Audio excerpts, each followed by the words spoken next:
A continuación, te presentamos el sermón titulado Las promesas de Dios, por el pastor Sinencio Torres, predicado en el púlpito de la Iglesia Bíblica Sinaí. Señor Dios nuestro, Dios de amor y de misericordia, en esta mañana te alabamos y te bendecimos, te glorificamos, porque tú eres Dios, Rey de reyes, Señor de señores, soberano en el universo entero y en nuestros corazones. Gracias porque tú eres nuestro Señor. Y en esta mañana te alabamos y te glorificamos. Y te decimos, Señor, que nuestros corazones se regocijan en tu palabra. Queremos vivir bajo tu palabra, bajo tu mandato y sobre todo, Señor, bajo tus promesas. Queremos, Señor, estar contigo en todo tiempo. En el nombre de Jesús. Amén y amén. Yo quiero empezar diciéndoles, amados hermanos, que anhelo ser un predicador de esperanza. Un predicador que se enfoque en las promesas de Dios para su pueblo. Esto es así porque, y lo quiero hacer así porque Dios debe de ayudar a una persona que predique en esto, sobre la promesa de Dios, a que sus oyentes se enfoquen en lo que tienen ya en Cristo Jesús, lo que ya tenemos, pero sobre todo lo que nos espera en Él, en Cristo. Y cuando una persona se enfoca en esto, puede correr el riesgo de ser repetitivo, porque está hablando de un solo asunto, las promesas de Dios. Pero hermanos, son tan amplias, es tan poderoso el tema, es tan amplio el tema que yo me aventuro. Y quisiera todo el tiempo que me queda de vida y que me toque predicar la palabra de Dios, hablar de sus promesas para su pueblo. Todo lo que Dios ha prometido para ti y para mí.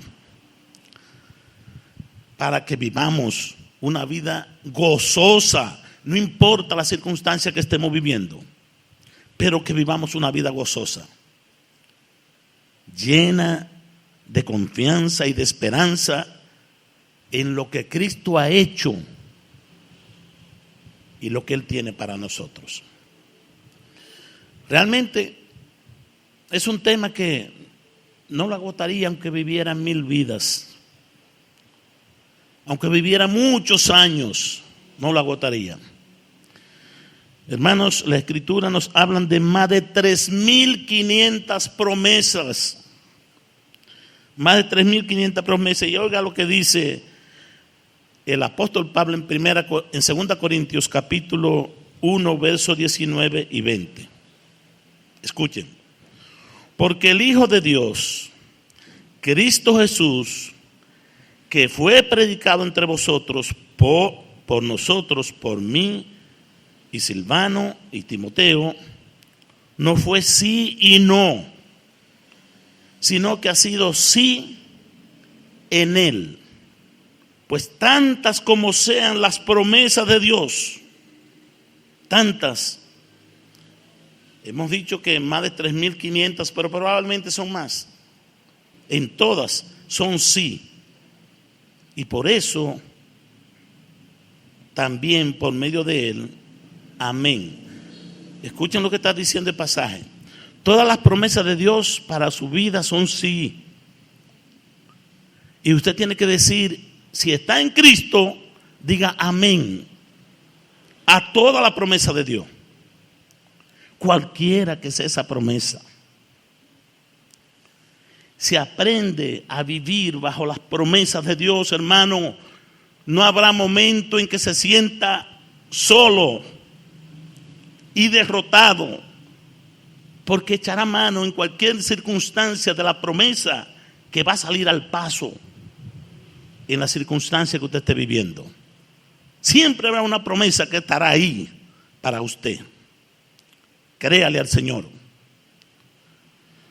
Si le cree y le dice sí al Señor en cuanto a sus promesas, usted verá que va a ser muy, pero muy bendecido.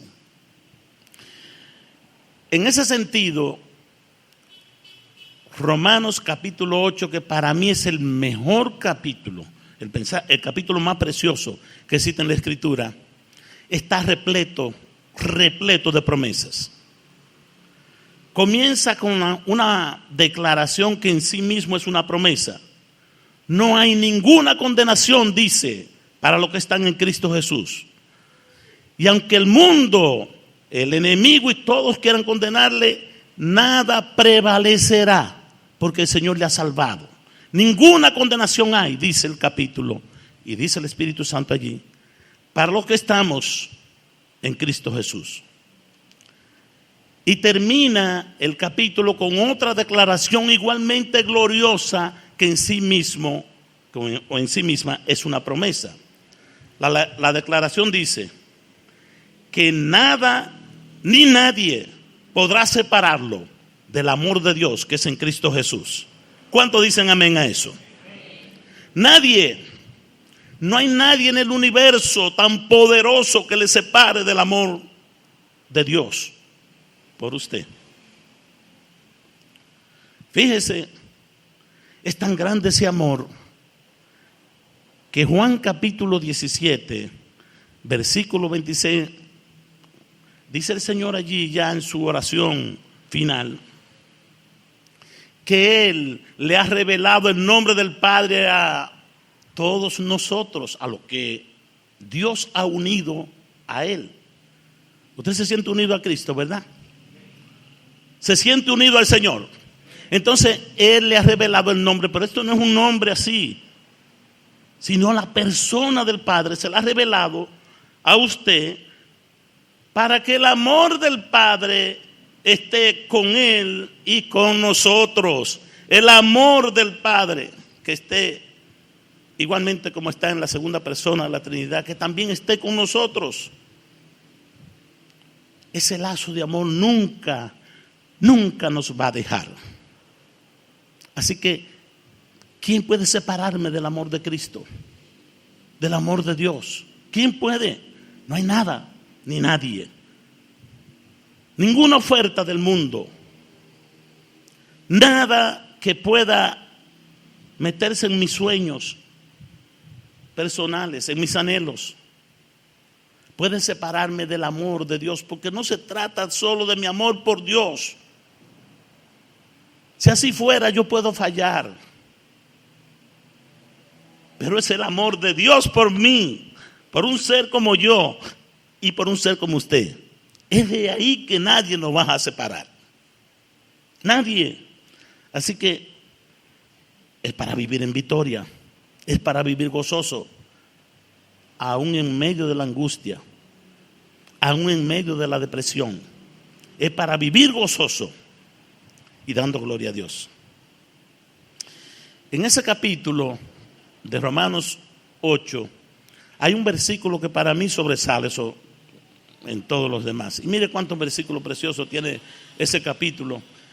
Yo de verdad amo Romanos capítulo 8. Hace un tiempo que lo aprendí de memoria y me lo recito con frecuencia cuando voy a dormir en la noche. Me lo recito mentalmente.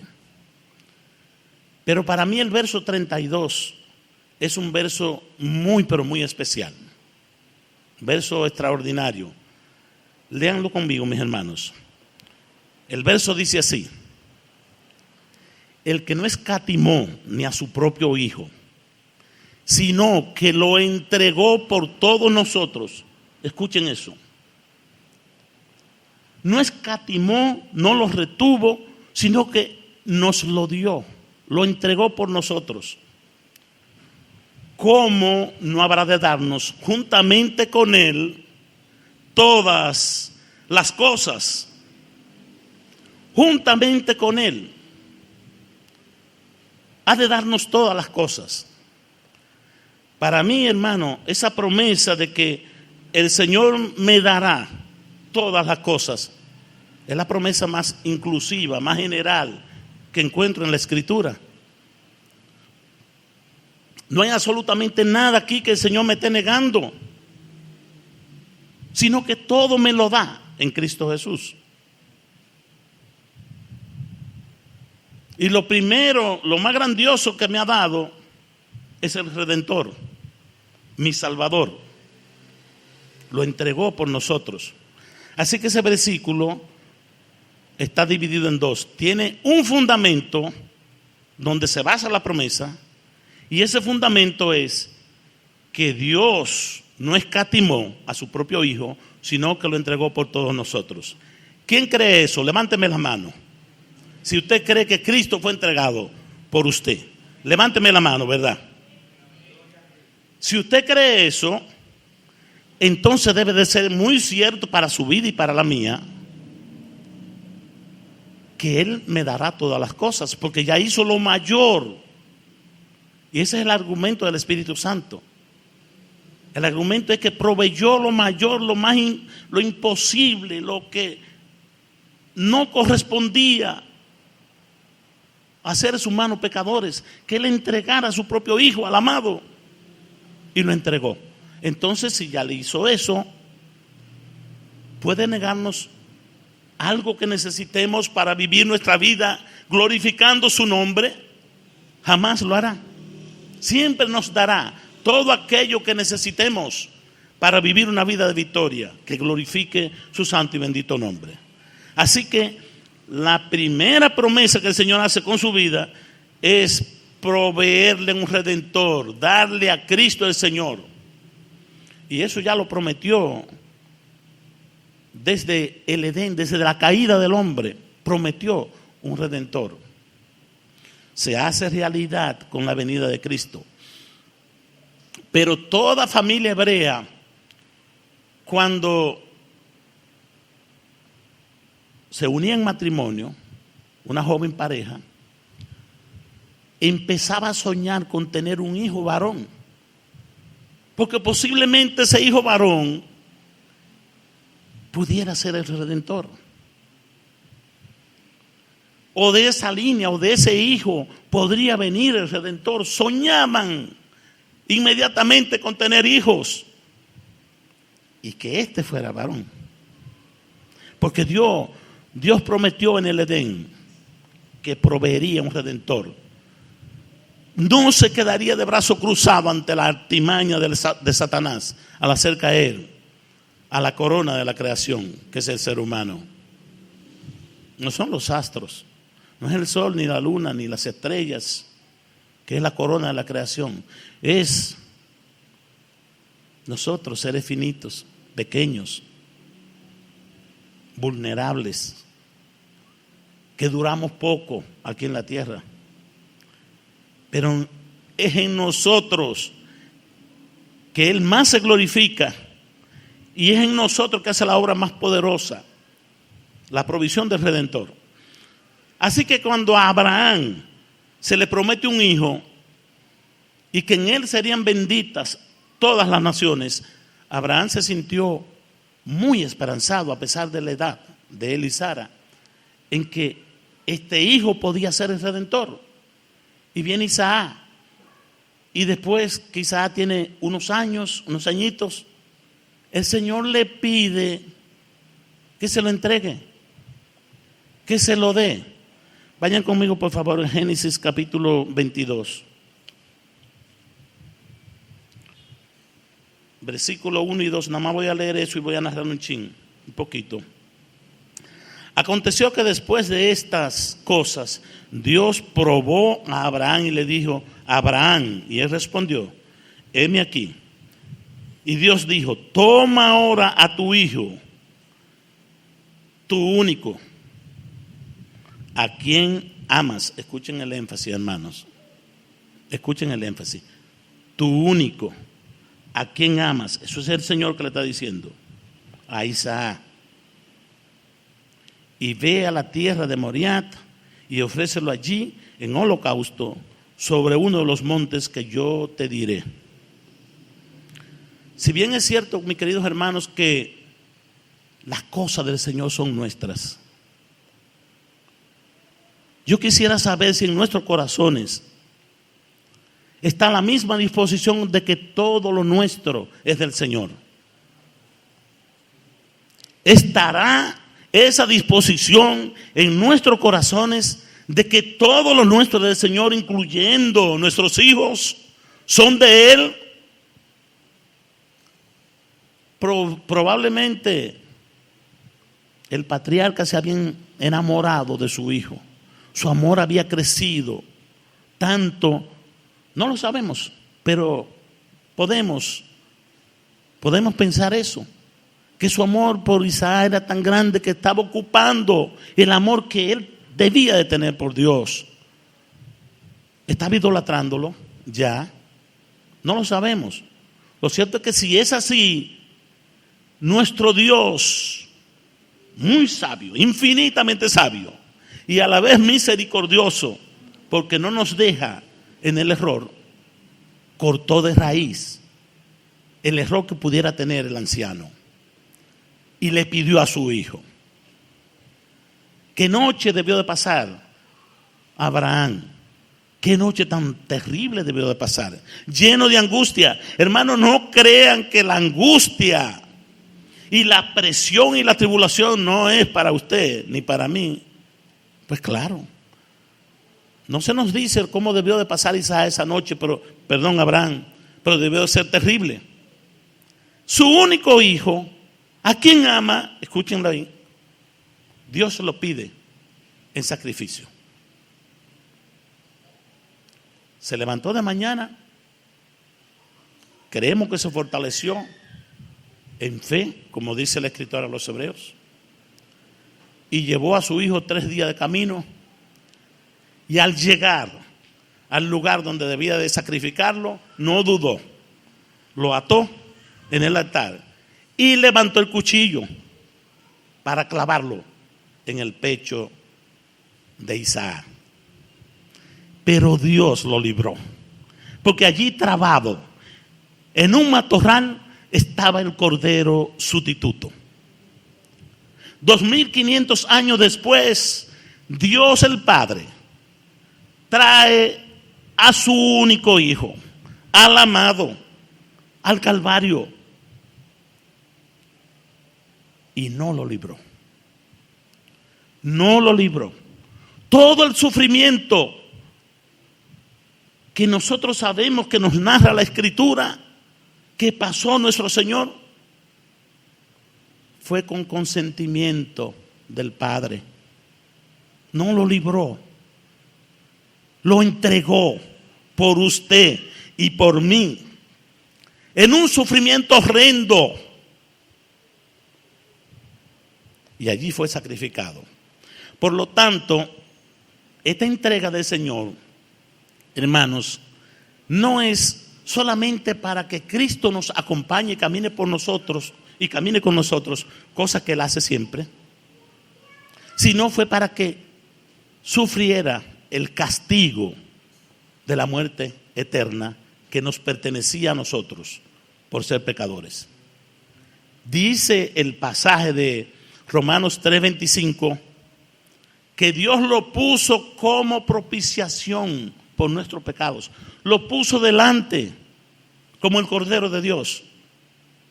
Y en el lenguaje de Isaías 53, ustedes lo saben, del verso 4 en adelante, dice que Él fue molido, fue herido, fue azotado por Dios. Y el versículo 6 de ese capítulo: todos nosotros nos rebelamos y nos desviamos, cada quien por su propio camino. ¿Y qué hizo Dios? Cargó el pecado de todos nosotros sobre Él, sobre el inocente, sobre su Hijo amado. Oh, hermano, ¿qué fundamento tiene esta promesa de que Él nos dará todas las cosas? Porque se fundamenta en esto precisamente, en que Él entregó a su propio Hijo por usted y por mí. Más nos vale, hermano, que creamos esto y que lo creamos muy bien. que esto esté muy definido en nuestras vidas, que Él ya entregó a su Hijo por nosotros. Eso no debe de fallar. Ustedes saben la escena del juicio y la crucifixión del Señor. Después de haber pasado la noche entera delante de Caifás y su grupo, siendo burlado, siendo abofeteado, siendo escupido, fue llevado amarrado delante de Pilato, o a Pilato, para que lo sentenciara a muerte. Pilato hace algunos gestos de querer soltarlo porque sabía que los judíos por envidia lo habían entregado. Pero los judíos se mantienen firmes en que no, que debe de castigarlo. Así que Pilato toma al Señor y lo azota, le dan un azote terrible. Y nosotros no quiero entrar en detalle de lo terrible que era el azote para un condenado. Baste decir con esto que muchas veces dejaba la vida el que era azotado, allí mismo moría. Después de azotarlo, entonces, y estoy narrando Juan capítulo 19, desde el verso 1 en adelante. Después de azotarlo, Pilato lo entrega a una compañía de soldados para que esta compañía pase un momento de burla y de chercha en el sufrimiento de este hombre inocente. Después de haber sido azotado, entonces lo entrega a la compañía de soldados. Una compañía de soldados probablemente se componía de cerca de 200 soldados. Dice el pasaje que los soldados iban, después de haberle vestido con un manto para que se asemejara a que era rey, iban y se burlaban de él, dándole de bofetada. Salve, rey de los judíos. Dándole de bofetada. Y entonces, después de vestirlo con ese manto, le ponen una corona de espina. Esto hace, después de todos los golpes, después del azote y la noche terrible que pasó, hace que mi Señor esté muy, pero muy vulnerable.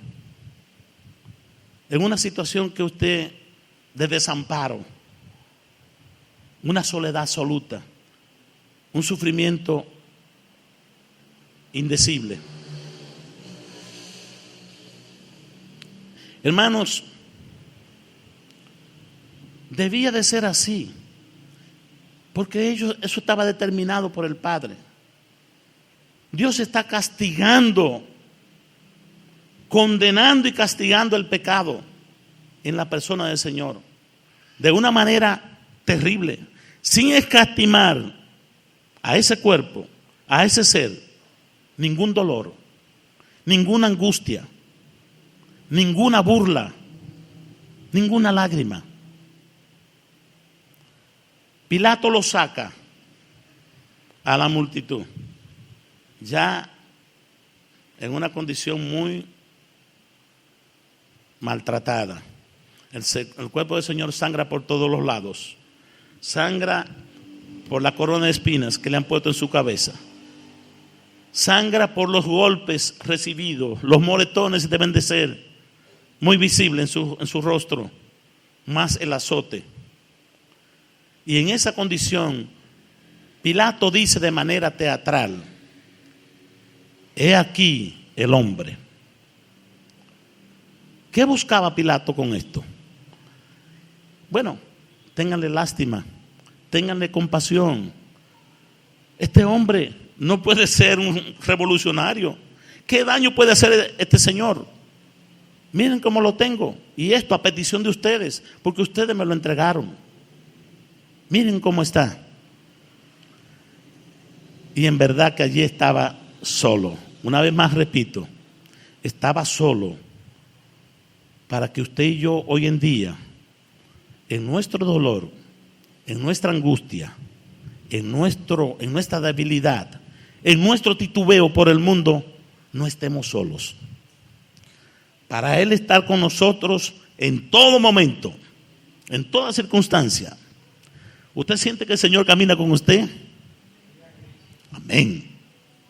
Él camina con usted y caminará con usted, aunque el sendero parezca oscuro y usted crea que anda solo, que usted crea que camina solo. Porque muchas veces pensamos, bueno, pero ¿y esta enfermedad?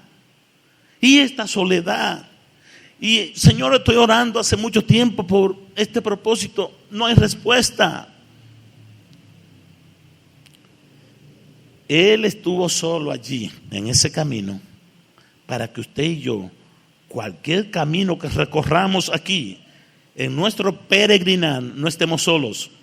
Que usted sepa que Él está ahí con usted, caminando con usted. Por lo tanto, hermanos, nunca desesperemos, nunca, cualquiera que sea la situación por la que estemos pasando, nunca.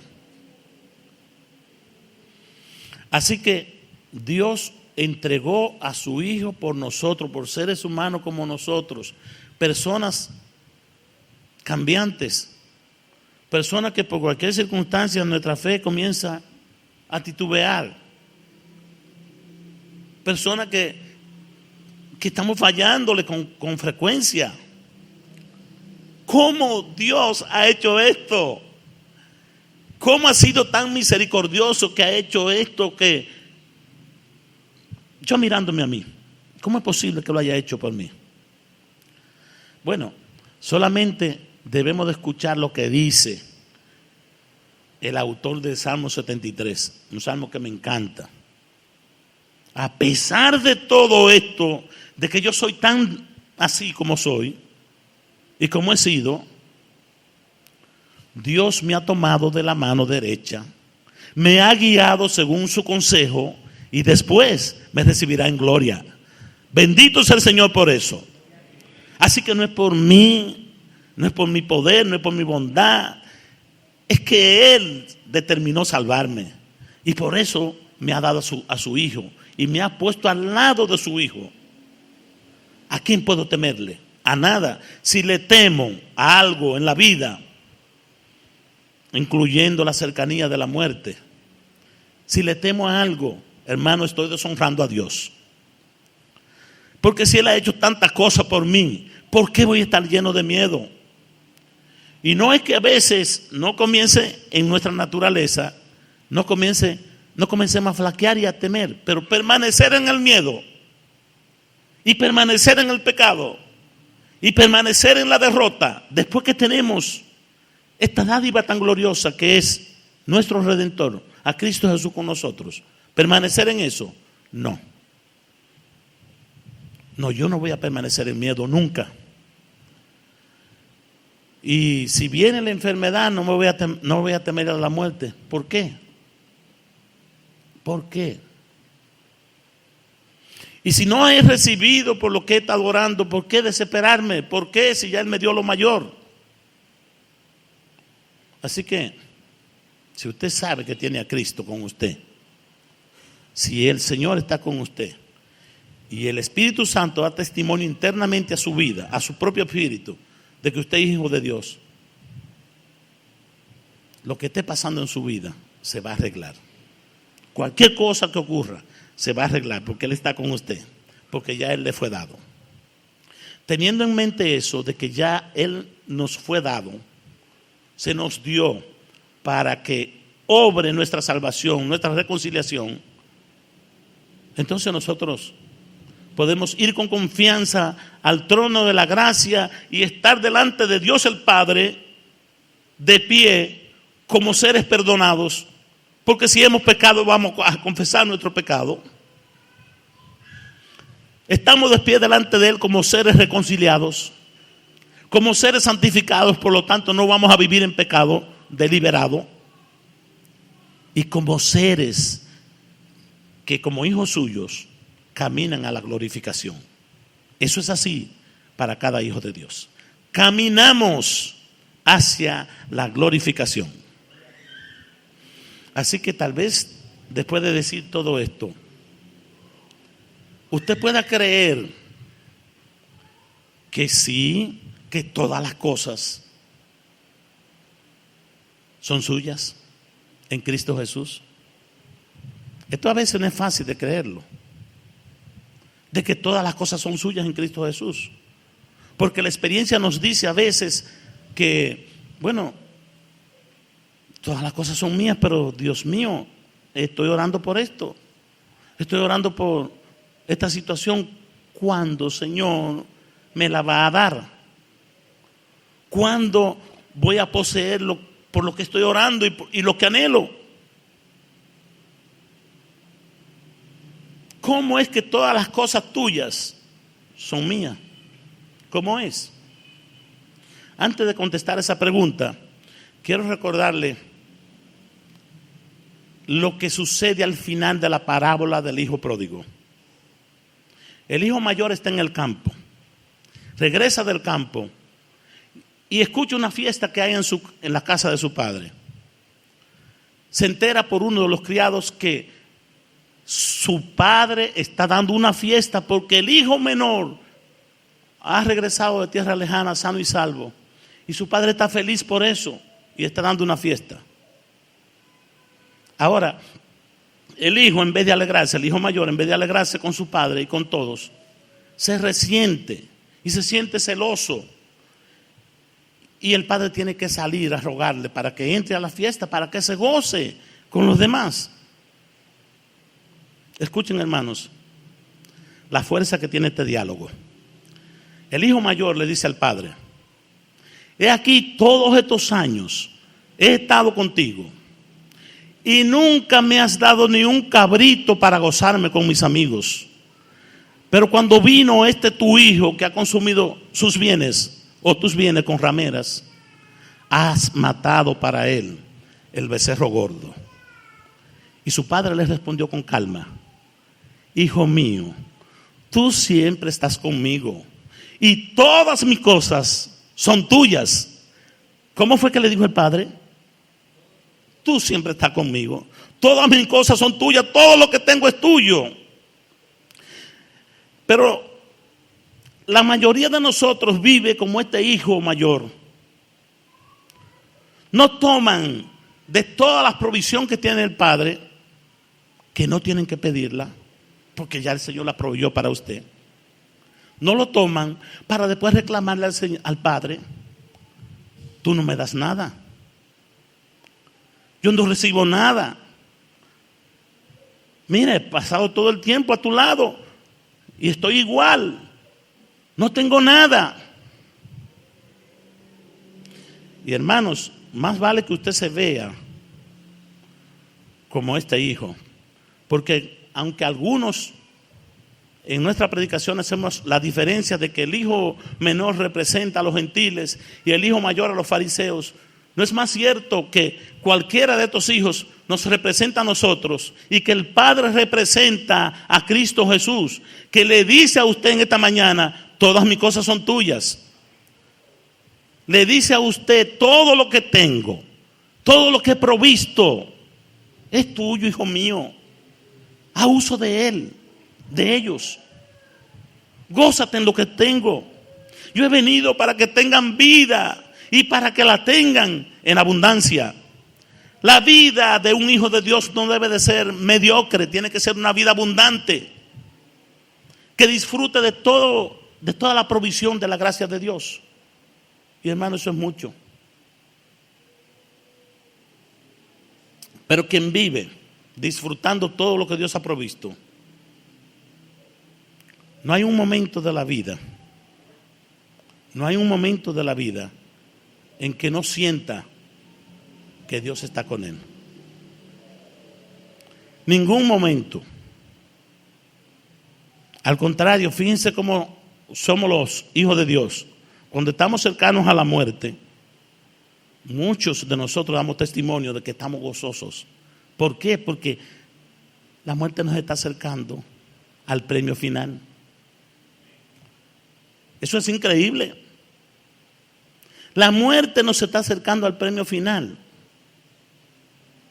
Así que ¿cómo es que todas las cosas de Dios son nuestras? Yo creo que el mismo capítulo 8 de Romanos nos da la clave. Desde el verso 31. El verso 31 dice: si Dios es por nosotros, ¿quién contra nosotros? Y usted puede decir, pero claro que hay mucha oposición. Yo tengo mucha oposición de el enemigo, de la gente del mundo, incluso de mi familia. Tengo oposición. ¿Cómo es que este versículo se aplica a esto? Bueno, es el Espíritu Santo que está hablando como un general victorioso ahí. ¿Quién se opone? ¿Quién está contra nosotros? Es un desafío a la guerra, hermanos, lo que lanza el Espíritu Santo allí, como un general en batalla, pero victorioso. ¿Quién se opone? Se pueden oponer y se opondrán, pero nadie, absolutamente nadie saldrá victorioso contra un hijo de Dios. Nadie. A menos que usted deliberadamente no se despegue del Señor y quiera luchar en sus fuerzas, en su propia fuerza, en su propia sabiduría, apartándose del Señor, creyendo que usted es más sabio y más poderoso que el Señor. ¿Quién puede estar contra nosotros victoriosamente? Nadie. Y eso lo apoya, ese contexto de que nadie puede estar victorioso contra nosotros, lo apoyan los versículos 34 en adelante. ¿Quién puede separarme del amor de Cristo?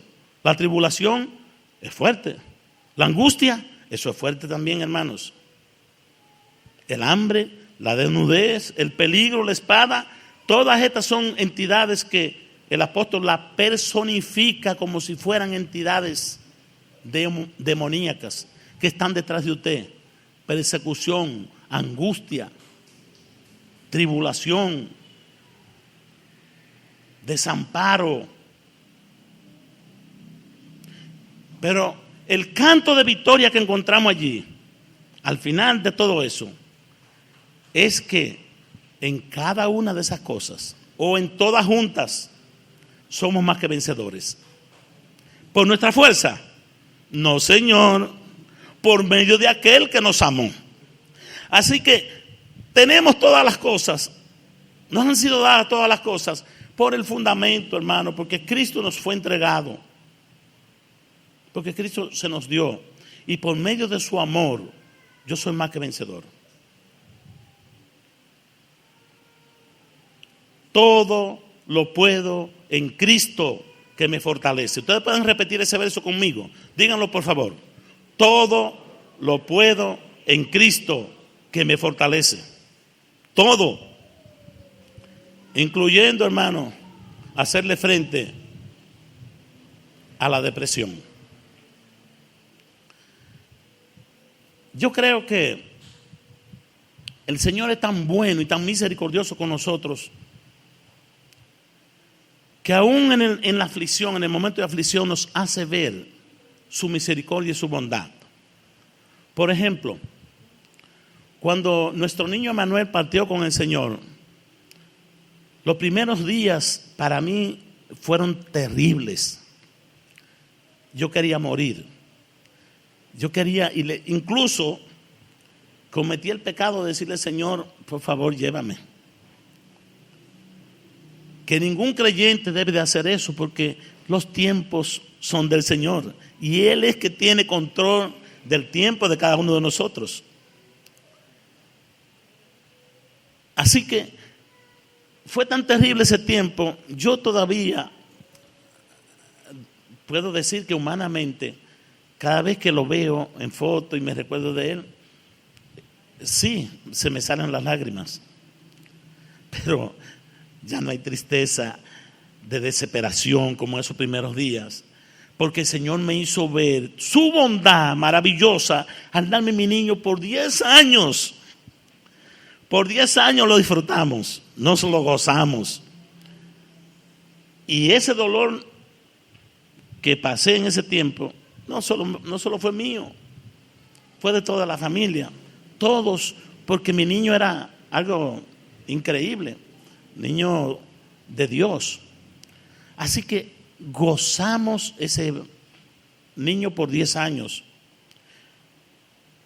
Y el Señor en su bondad, al poco tiempo, me hizo ver cuán misericordioso y cuán sabio fue al haberlo tomado. Así que fue muy bueno al dármelo y yo gozarlo durante 10 años, pero fue mucho mejor al haberlo tomado y que Él esté en su seno, en el seno de Dios, disfrutando de su presencia. Nadie, hermano, nadie supera eso. Ni nada aquí en la tierra supera eso, tú estar en la presencia de Dios todo el tiempo. Y eso es lo que nos espera a nosotros. Y después de eso, mi Señor, de ese terrible acontecimiento en mi vida,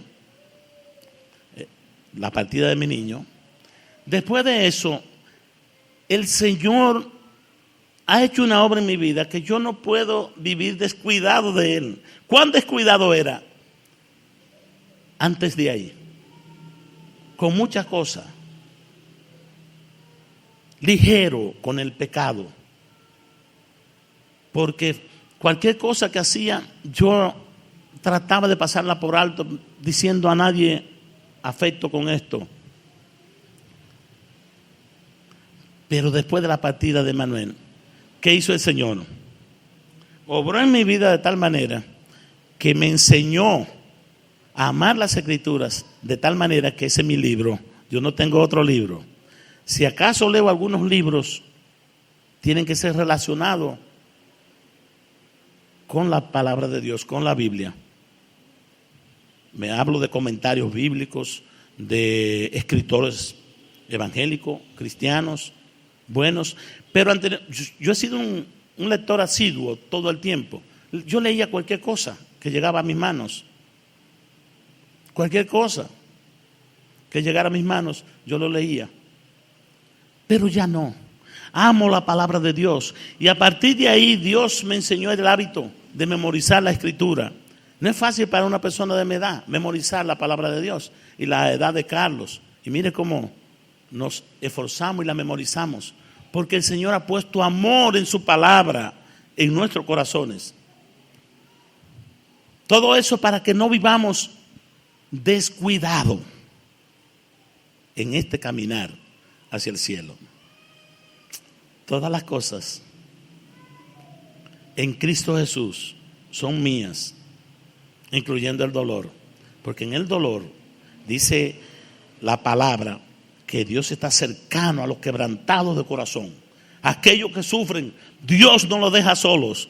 Está ahí con ellos. Siempre está con ellos. Y qué Dios tan maravilloso es este que tenemos. Que a pesar de que a veces en el pantano, en la tribulación, comenzamos a dudar de su bondad. Cuando estamos pasando un momento de aflicción, comenzamos a dudar de su bondad. Hermanos, todo es suyo en Cristo, incluyendo la tribulación, la angustia, la persecución, el hambre, la desnudez. Todo, porque el Señor nos está diciendo en el pasaje que va a librarnos de esas cosas, que va a ser posible de que nada de eso nos toque. Muchos cristianos pensarán así y dicen que no les puede tocar la angustia, que no le puede tocar la tribulación, que no le puede tocar la depresión. El Señor no te ha dicho que no te va a tocar eso.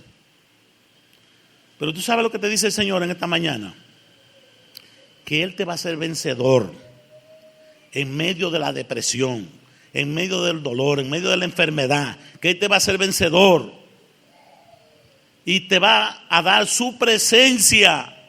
¿Qué más puede pedir un hijo de Dios que la presencia de Dios en su vida?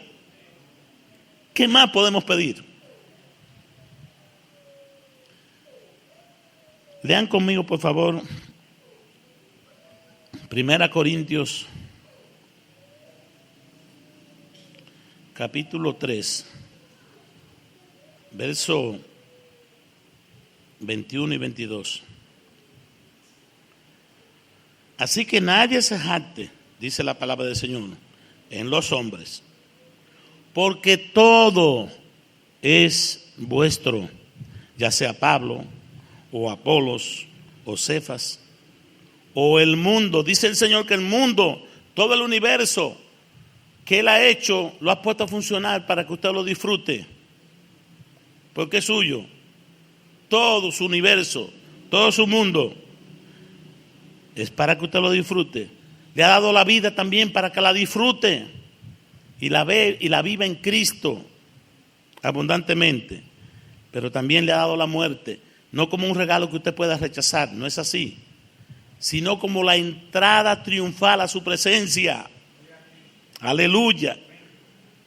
Todo es suyo, lo presente, vívalo en Cristo. Lo porvenir, su futuro, vívalo en Cristo, es suyo. No sueñe con el éxito terrenal, hermano mío, no es tiempo para esto. Y no es que yo le estoy pidiendo que no sea una persona que se preocupe por estudiar, por prepararse.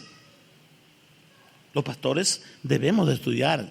Si usted quiere ser pastor, no quiere hacerlo nada más así, estudie la palabra de Dios. Y si es necesario, inscríbase en un instituto, pero el futuro suyo debe de estar puesto en la mano del Señor. Es suyo ese futuro, pero Dios es el que le va a dar las ideas y los sueños y la claridad de lo que ha de venir. Tu presente, tu futuro, todo es vuestro, todo es de ustedes, dice el Señor. Inclusive, ustedes son de Cristo y Cristo es nuestro y Cristo es de Dios. Todo va a la presencia de Dios. Y finalmente, para concluir ya,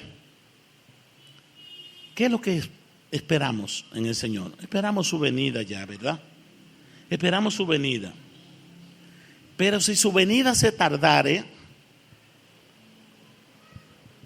estamos conscientes que en cualquier momento podemos partir con el Señor. Y eso ya es su venida. Estamos conscientes de que aunque nuestro cuerpo se quede en la tumba, si partimos con el Señor, llegará un momento en que ese cuerpo se levantará y será glorificado. Tanto es así que se levantarán esos primero que nosotros despegar de la tierra. Los muertos en Cristo se levantarán primero. Así que esa es la esperanza que tengo de ver a mi Emanuel muy pronto, de ver a nuestros seres queridos. Y no es una esperanza que se ha forjado en mi mente y en mi corazón, así por así, sino la esperanza que me da la palabra de Dios. Yo le creo al Señor, yo creo en sus promesas, yo creo que Él viene pronto, yo creo que en cualquier momento puede estar listo para partir con Él, cualquier momento. Y creo que en ese momento Él me recibirá en gloria. Él me va a recibir. Si usted cree eso, vamos a despedirnos con Filipenses 4:19. Haga de este versículo algo propio para usted. Y mi Dios proveerá, estoy leyendo la Biblia de las Américas, todas vuestras necesidades, conforme a sus riquezas en gloria, en Cristo Jesús. Oigan bien, hermano, cómo es que Dios provee. Te proveerá todas sus necesidades, todas tus necesidades, todo lo que tú necesites, Él lo va a proveer. ¿Pero cómo? Conforme a las riquezas en gloria. ¿Cuántas bendiciones tiene Dios para usted? Apropiese de ellas, disfrútela y viva por fe en las promesas de Dios. Créale al Señor y en ningún momento, hermano, se sentirá derrotado. Que Dios le bendiga y que el Señor sea con cada uno de ustedes.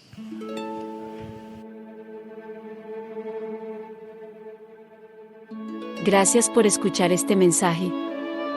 Te invitamos a escuchar más mensajes en nuestra página de YouTube.